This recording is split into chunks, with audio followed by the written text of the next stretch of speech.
This is an age of big data, but what that really means is it's an age of accessible data. Big data always existed out there, it simply was not accessible. Now it's more accessible for obvious reasons of a technological sort, digitization and computer power being the two of the best ones. But I want to offer at least 5 reality checks in this age of big data. We've been pretty boosterish so far today, so we've got to have sort of the other side of the coin. 80 to 90% of the data that we'd like to look at as historians and as humanists generally remain in pristine, untouched, deteriorating form. We haven't digitized them. We aren't likely to digitize only a very small fraction of those in all our lifetimes. Although, you never know, technological change may provide for even faster digitization than currently. But that's a problem. That's a real problem.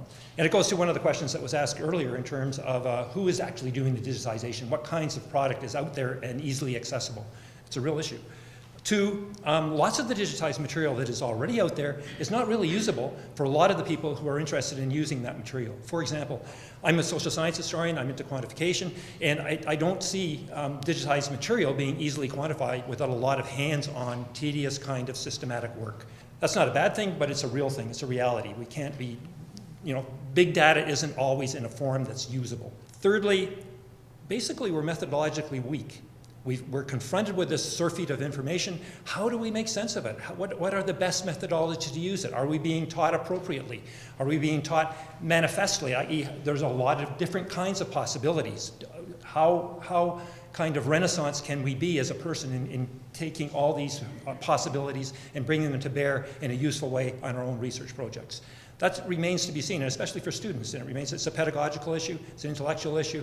Big data will be wasted unless we come to grips with that in a real form.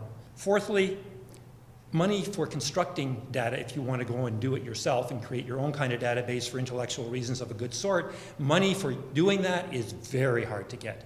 SSHRC does some of that, but they have a lot of other irons in the fire, so they want to have CFI, Canada Foundation for Innovation, do it, and Canada Foundation for Innovation does do some of this, but we probably, as humanists, do not apply enough to it in order to really test their resolve in this area, but it's fundamentally STEM-based, science, technology, medicine. Fifthly, we have to look to other models for financing.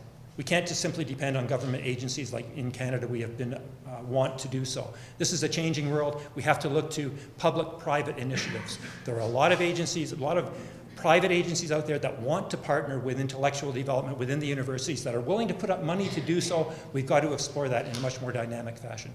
I'm the head of a thing called the Alberta Land Settlement Infrastructure Project, which is operating right here at the U of A. In that project, I would argue, attempts to meet all these kinds of challenges in a holistic, integrated kind of way. If you want to talk about ALSIP,